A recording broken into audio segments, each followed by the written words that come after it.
कर्पूरगौरं करुणावतारं संसारसारं भुजगेन्द्रहारं सदा वसन्तं हृदयारविन्दे भवं भवानी सहितं नमामि।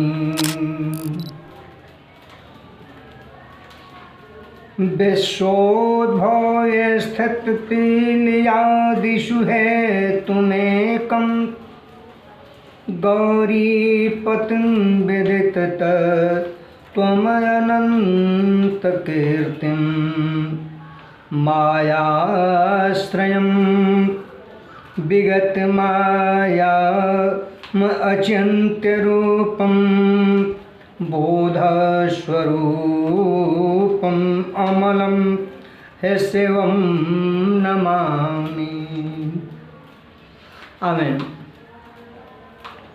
जितने लोग भी इस पावन मास में, श्रावण मास में भगवान शिव की कथा से जुड़ रहे हैं, सारे YouTube चैनल पर देखने वाले पंडित चंद्रेश जी महाराज के YouTube चैनल को सब्सक्राइब करके शिव कथा श्रवण करने वालों के लिए हर हर महादेव, ओम नमः शिवाय। आमें सभी के लिए हर हर महादेव। भगवान के नाम से, भगवान भूत भावन भोलेनाथ के पावन नाम से जुड़ा जाए, उनके पावन मंत्र से जुड़ा जाए। तदुपरांत भगवान शिव की कथा में प्रवेश किया जाए। नमः शिवाय, ओम नमः शिवाय, हर हर बम बम। नमः शिवाय, नमः शिवाय, ओम नमः शिवाय, हर हर बम बम। नमः शिवाय, जटाधराय शिव जटाधराय नमः शिवाय, शिव नमः शिवाय। गंगाधराय शिव गंगाधराय, गंगाधराय शिव गंगाधराय। शशि शेखराय शिव शशि शेखराय। नमः शिवाय, ओम नमः शिवाय, हर हर बम बम। नमः शिवाय, नमः शिवाय, ओम नमः शिवाय, हर हर बम बम। नमः शिवाय। बोल दो भूत भावन बाबा भोलेनाथ की जय। नमः पार्वती पतये हर हर महादेव। शुद्धि शौनकादि ऋषियों से कहते हैं, हे शौनकादि ऋषियों, आप सभी विविध मनोरथ के हित लागी अपूजन करही मोह मद त्यागी।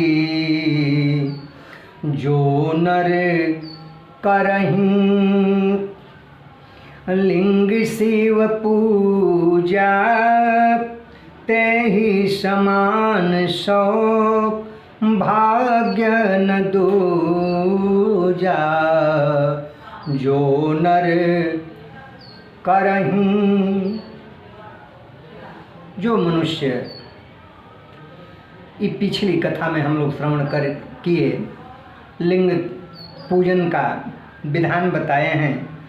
कहते हैं कि जपहूँ सदा शिव नाम अभंगा। भगवान के नाम, विभूति और रुद्राक्ष का वर्णन कर रहे हैं सूत जी। रुद्राक्ष का महत्व क्या है, रुद्राक्ष धारण क्यों किया जाता है, रुद्राक्ष के प्रकारों का वर्णन करते हैं। रुद्राक्ष किसको, कौन से रुद्राक्ष को धारण करना चाहिए। 4 वर्णों के लिए 4 प्रकार के रुद्राक्ष का वर्णन कर रहे हैं। ब्राह्मण को श्वेत वर्ण का, क्षत्रिय को लाल वर्ण का, वैश्य को पीत वर्ण का, शूद्र को काले वर्ण का, श्याम वर्ण का रुद्राक्ष धारण करना चाहिए। 1 मुखी से लेकर 21 मुखी तक का वर्णन, रुद्राक्ष की उत्पत्ति कैसे हुई इसको भी बता रहे हैं। कहते हैं कि एक बार भगवान शिव त्रिपुरा असुर के आतंक से सारे देवता आतंकित थे। भगवान शिव के स्थान गए, भगवान शिव के पास जाकर के लोगों ने आराधना की, है महाराज हम लोगों को उस असुर से बड़ा कष्ट हो रहा है। भगवान शिव ने त्रिपुरासुर के कष्ट से पीड़ित सभी देवताओं को देखकर, सभी प्राणियों को देखकर भगवान शिव के नेत्र खुले और उससे आंसू टपक गए। कहते हैं भगवान शिव के दोनों नेत्रों से आंसू टपके, वही रुद्राक्ष वृक्ष की उत्पत्ति हुई। कहते हैं अन्य कथाओं में वर्णन आता है, अन्य पुराणों में, कि जब सती जी अपने पिता के यज्ञकुंड में योगाग्नि से अपने आप को जला ली, उस समय भगवान शिव जब उनके शव को लेकर के भ्रमण करने लगे, उस समय उनके नेत्र से अश्रुबिंदु बहे और उससे रुद्राक्ष की उत्पत्ति हुई। कहते हैं अन्य पुराणों में अन्य तरह से रुद्राक्ष की उत्पत्ति, लेकिन शिव के अश्रु से, और रुद्र अक्ष शिव के आँख से गिरे हुए अश्रुबिंदु से रुद्राक्ष की उत्पत्ति।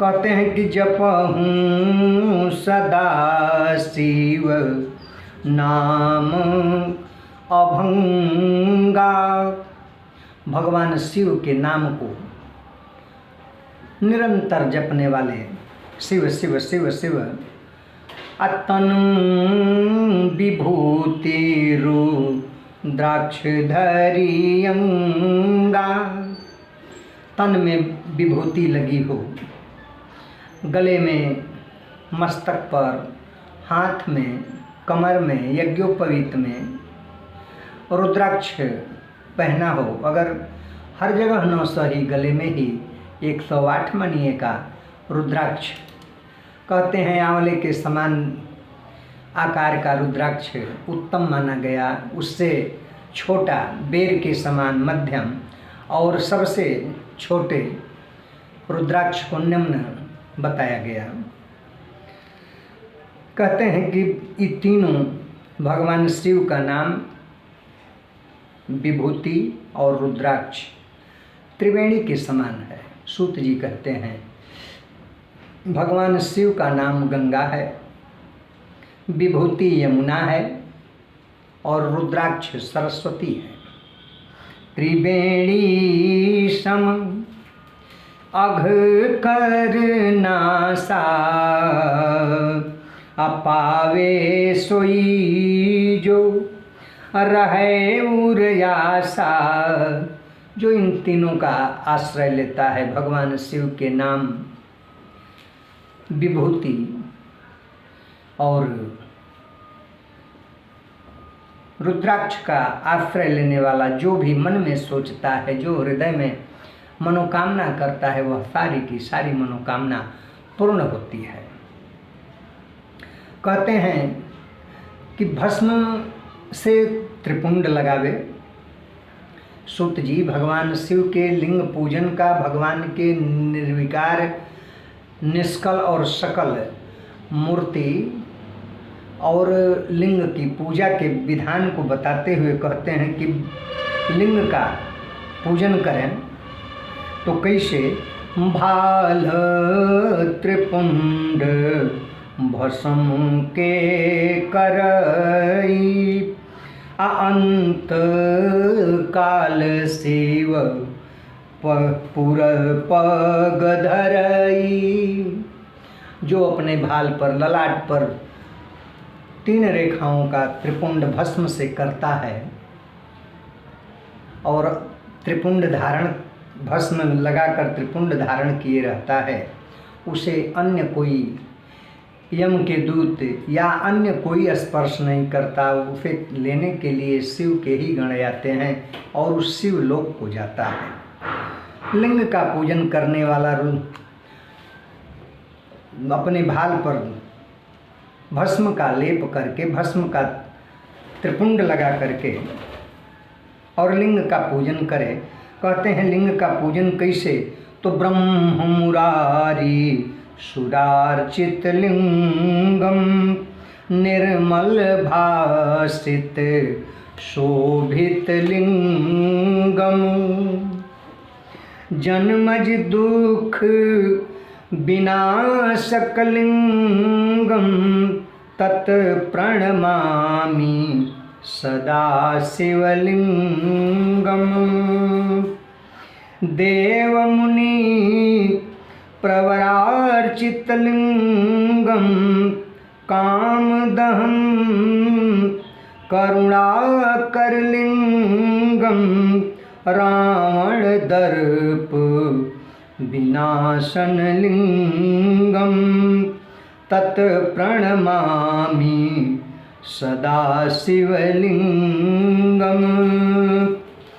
सर्वसुगंधि सुलेपित लिंगम बुद्धि विवर्धन कारण लिंगम सिद्ध सुरासुर वंदित लिंगम तत् प्रणमामि सदा शिवलिंगम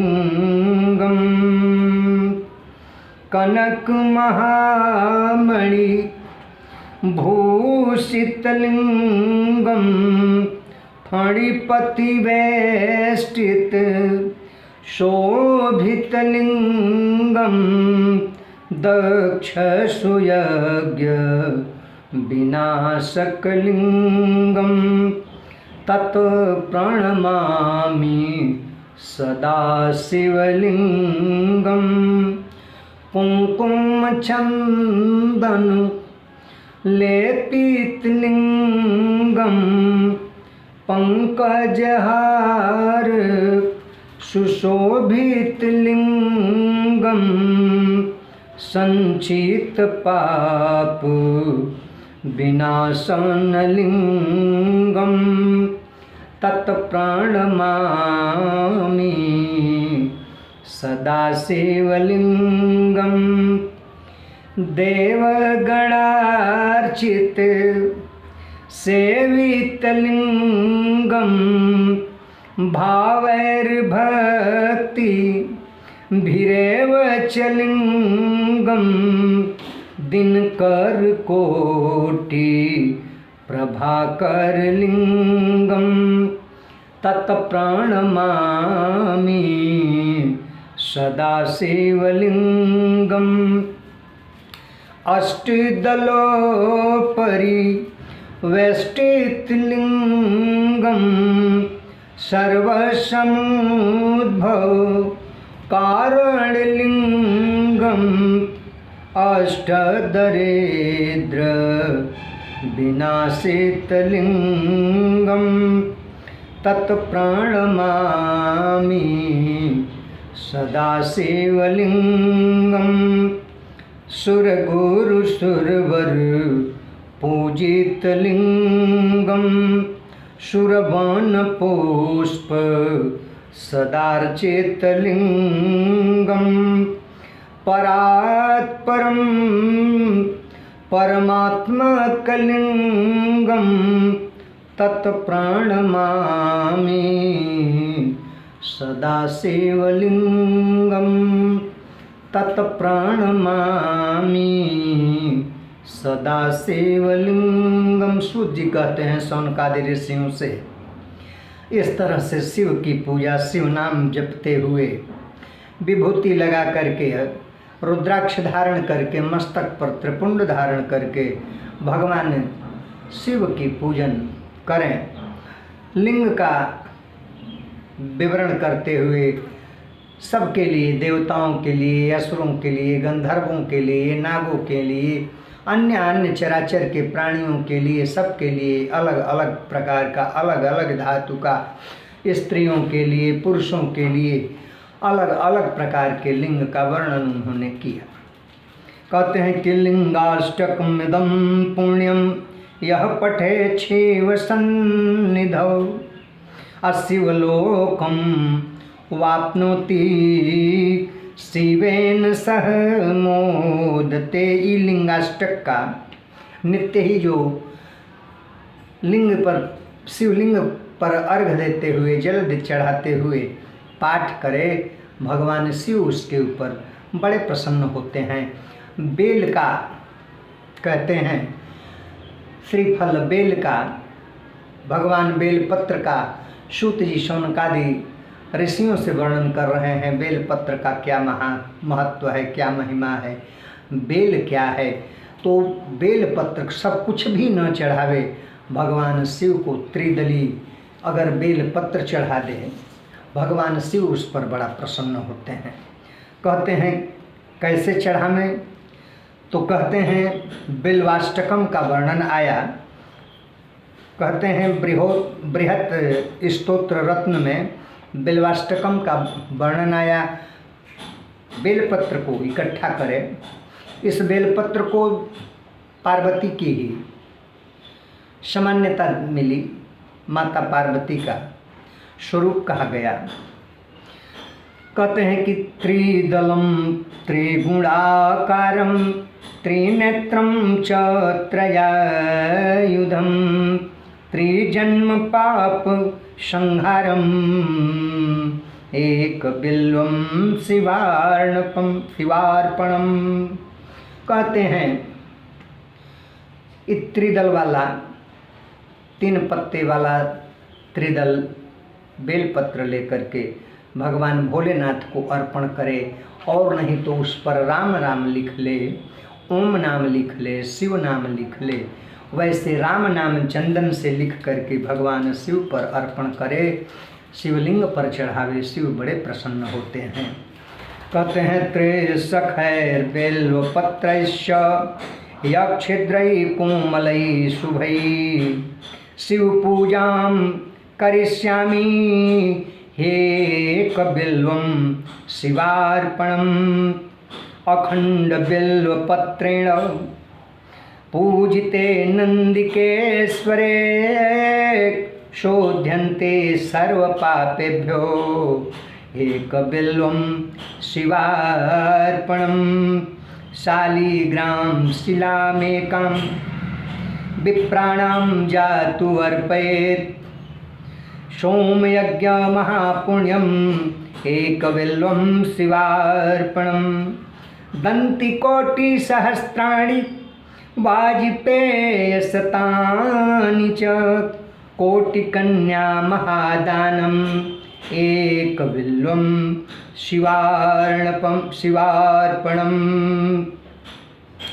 लक्ष्म्यास्तनत् उत्पन्नं महादेवस्य च प्रियं बिल्ववृक्षं प्रयच्छामि एकबिल्वं शिवार्पणम्। यह बिल्वपत्र को बताया गया लक्ष्मी जी के स्तन से उत्पन्न, अर्थात बिल्वपत्र को जो चढ़ा करके भगवान शिव को प्रसन्न करता है, उसके यहाँ लक्ष्मी की कमी नहीं होती है। कहते हैं कि दर्शनम बिल्ववृक्षस्य स्पर्शनम पापनाशनम अघोर पाप संहारम एकबिल्वं शिवार्पणम् मूलतो ब्रह्मरूपाय मध्यतो विष्णुरूपिणे अग्रतः शिवरूपाय हे कबिल्वं शिवार्पणम्। कहते हैं इस बेल वृक्ष में तीनों देवताओं का वास, बेल के दर्शन से सब कुछ प्राप्त हो जाता है, स्पर्श से सुख, सारे सुखों की प्राप्ति होती है। इस तरह से भगवान शिव के प्रसन्नता का सूत जी शौनक आदि ऋषियों से वर्णन करते हैं। कहते हैं कि कहीं कहीं वर्णन आया, शिवलिंग पर चढ़ाया हुआ प्रसाद सारे लोग नहीं पान करते, सबके लिए वह भक्ष्य नहीं है। लेकिन शिव पुराण में कह रहे हैं सूत जी, शिव जी ने अपने मुख से कहा है, शिवलिंग पर चढ़ाया हुआ प्रसाद जो भी ग्रहण करते हैं, अर्थात जो शिव भक्ति से ओतप्रोत हो, वह शिवलिंग पर चढ़ाया हुआ प्रसाद पा सकता है। शिवलिंग पर चढ़ाया हुआ जो नहीं पाने लायक है, अगर वह शालिग्राम शिला के स्पर्श हो जाए, शालिग्राम शिला का स्पर्श उस वस्तु से प्रसाद से करा दिया जाए, तो वह जिनको ग्राह्य नहीं है वह भी उसको ग्रहण कर सकते हैं। नहीं तो शिवलिंग का प्रसाद कहा जाता है, कुछ विशेष लोग ही ग्रहण करते हैं।